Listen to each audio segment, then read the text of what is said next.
Oh, Andrew, welcome back. We have an update for the email. Ooh. Ooh. So, if you're with us yesterday, we sent an email to the ex saying, I'm uncertain, because we need to be clear in my head. I'm uncertain. Are you never speaking to me? Are you speaking to me again? Obviously, like I love it a bit, so obviously like a little child, I'm like refreshing my email every hour. Cool. Nothing, hear nothing from her for 5-6 hours, something like that. Assume she either hasn't read it or like I don't know where she's going on. She's blocked me on everything, right?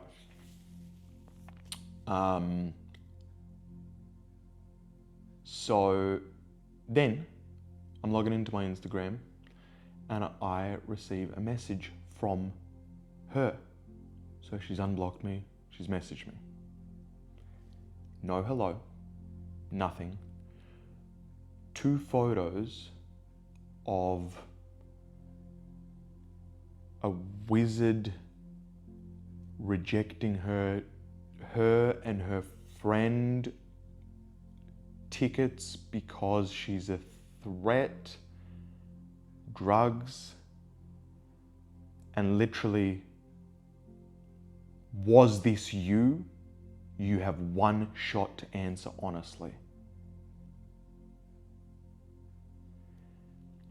So I'm like putting out my heart. I was like, oh, like, can you just let me know, like, you want to talk to me or not? Instead, she's throwing something random. I go, no, to the human. I go, did you I sent you an email, ? And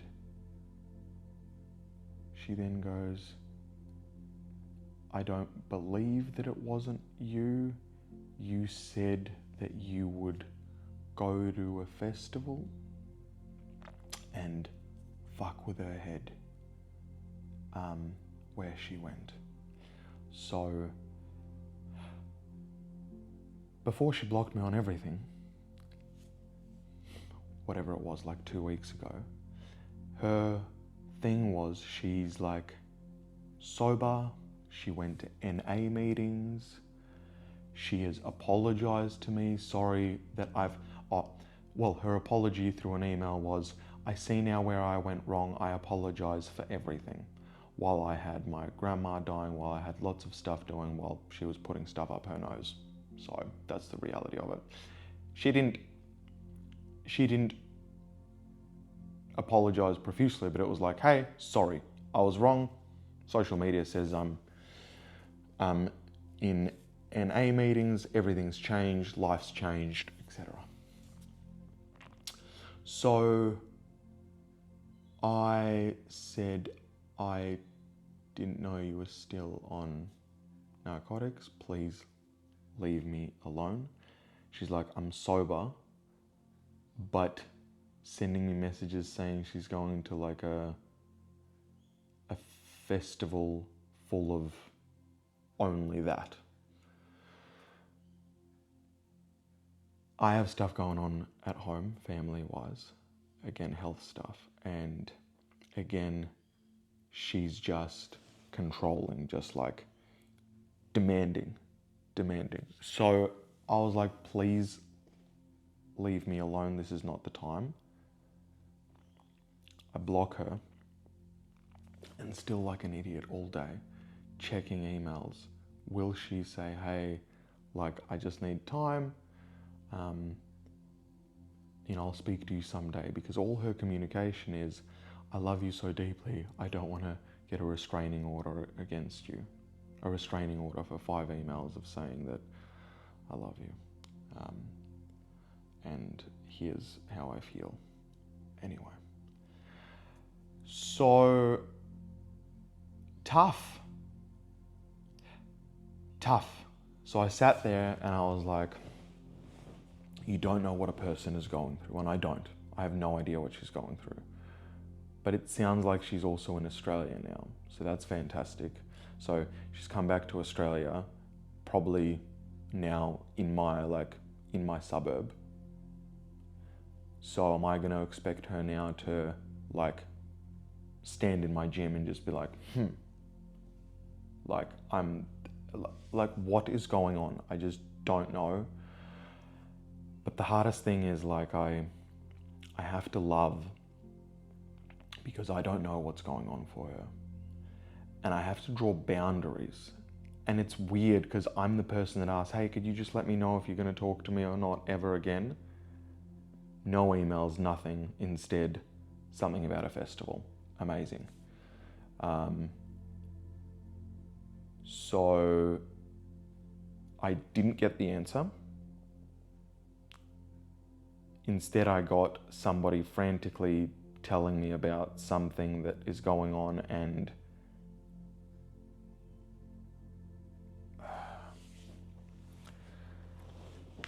it's just like, it feels like she has an idea about me. I've been off social media since our breakup completely. She's gone and spoken to probably her closest people, which are all quite traumatized. Like if she spoke to any of her female friends, they're all single. Her whole family is single through all the lineages. Like none of them keep down a relationship. She's built like ideas of, if you've been following along, that like this is narcissism, this is controlling, this is this. Like wild stuff, just wild stuff. And because she's not sober, I can't have a chat and be like, hey, can we work through whatever you think is going on my side? Because you're not there. Like, you're, what? But it's interesting. It's made me think, because it's been hard. It's like, wow, rejected again. And it's Valentine's Day today. It's like, did you not feel what I felt? Like, wouldn't you be like, in this day, like, be like, oh, like one day maybe we'll chat, or like everything that she's ever spoken, written, has been positive.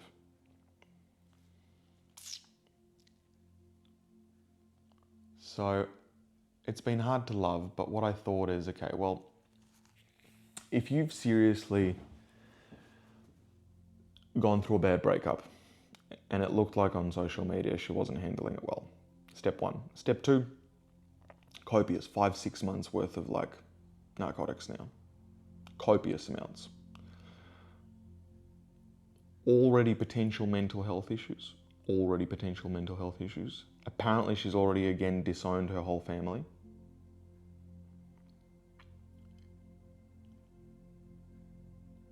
I know 100% about 2 weeks ago she was still, because she said she was still on, well, I spoke to her on the phone, still on narcotics. So after 6 months, it's only been 2 weeks. That's if she's been sober that long. That's not sobriety yet.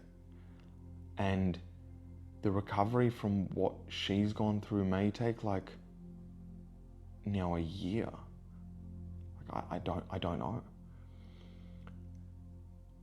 And that's how I'm like, okay, like I don't know what the person is going through, their struggle. I don't know their struggle. I don't know what they're going through now. So all I can do is I can love.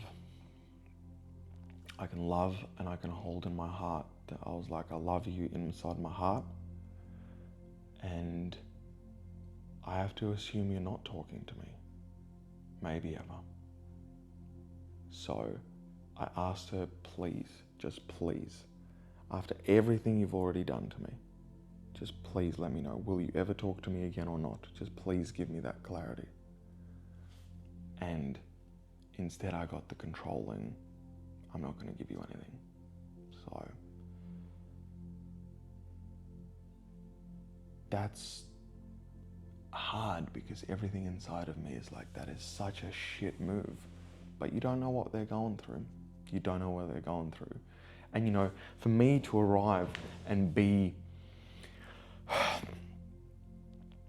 for me to have gone through all my pain already and to be here, that was challenging. And I've had extremely challenging times in my life. Like when I was 20, when I was 19, like challenging times. So she's 20, 21 now, like I don't know what's challenging. And I keep thinking, am I being, I always see humans that everybody is capable of everything at any point if you make the decision, which I believe is correct. But am I being harsher because of the age, like, or her circumstances? Am I putting her to a standard which she's not at? However, that is fine if she didn't say that she was at that standard and instead throughout our whole relationship was like, I don't understand how you can't do this. I don't understand, like, I can do that. Like, she was supportive. She was very nice. She wasn't ever nasty at all. Zero. That's what the whole mess is. She was never nasty. But anyway. So that's the update. So looks like that chapter is, I'm sick of saying it. It looks like that chapter, at least for her, for me, is closed currently. For who knows? So here I am. Feeling a bit lonely today. Valentine's Day, and it's like, it's a hug would be nice, you know, but like also like, I love people, and I love female energies as well, and I'd love to. I think it's in our DNA as a man to be like, look, I built you something. Look, I want to make your life easier. Look, like the man wants to be like, look, oh, you're struggling? Here, let me help you. And she's like, oh my God, thank you. And you hug and you're like, yay. And like, it's simple. It's so simple, right? You see her struggling with something, you help her. She's like, oh my God, thank you. And you're like, yay. And it's like, it's such a nice feeling. And Andrew doesn't get that. Andrew's chosen not to get that. He's working on himself, and he's working on a much larger, grander scheme of things. But that doesn't stop me feeling like I really want it today, tomorrow, the next day, every day. And it's a hard place for me because it's not only Valentine's Day, but it's also her birthday in 2 days. And now that I know she's also in Australia and seemingly going to a festival as well, which we went to our first festival together, and we had I've had the best time ever that I ever did. I did lots of festivals in my time, and we had the best time that I've ever had in my entire life there. It was so free. Like our relationship is cosmic. Was cosmic, is cosmic. I sound so soppy.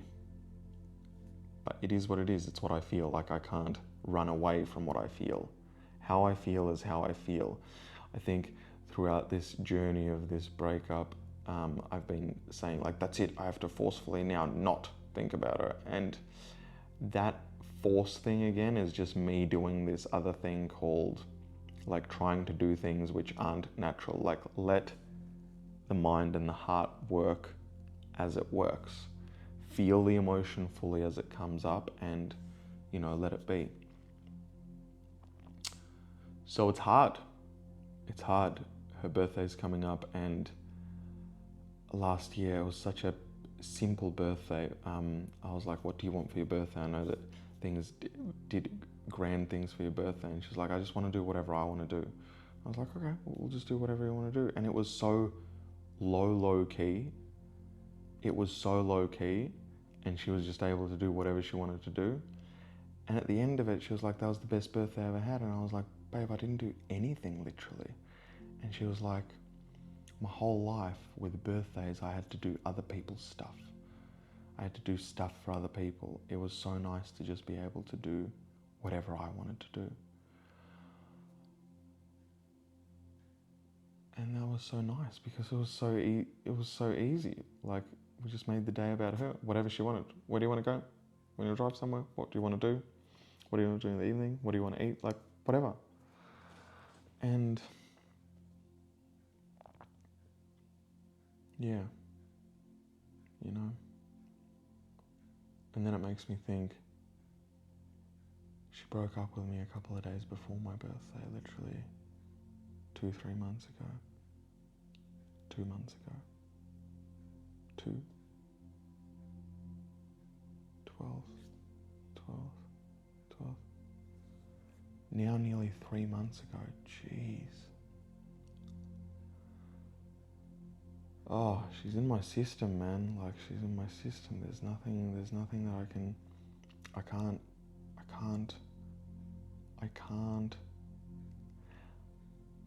can't let go.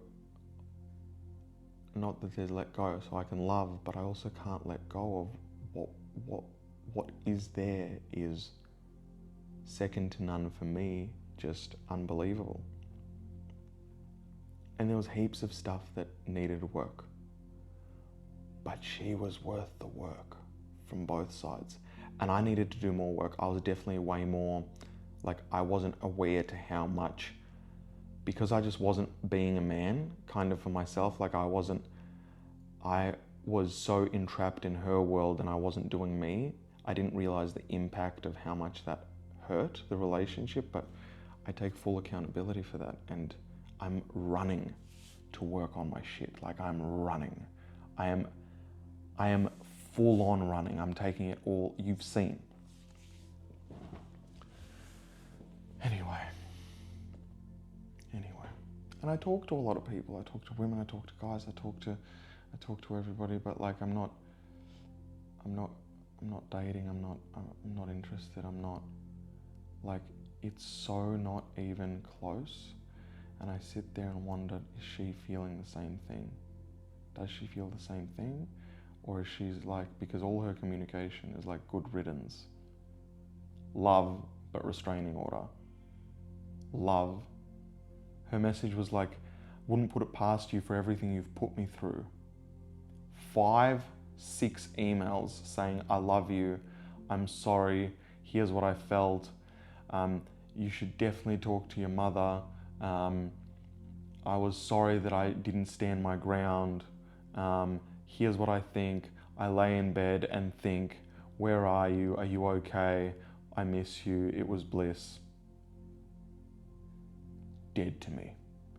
Dead. Classic narcissism. Cool.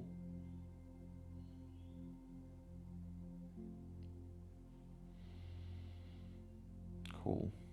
One search term on Google would show that it's not narcissism. Anyway. Sorry, you're getting like the raw emotion. Sometimes it's hard to still be. Sometimes it is hard to not make a person wrong and being like, you're hurting me and you're a shit person. It's hard because the natural machinery still comes up. Like, your brain's like, I'm hurt, nah, you're bad. She's not bad.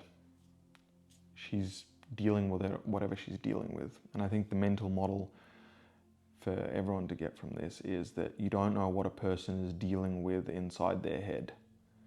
So I can love, I can support at a distance, and I can be there as best as I can, but you don't know what a person is going through. So asking how somebody is sometimes is really nice, but I don't even have the luxury of saying that to her. So anyway, that got upsetting quick. I'm sorry. It's my life. It's life. But it doesn't stop me from doing everything. I keep doing it.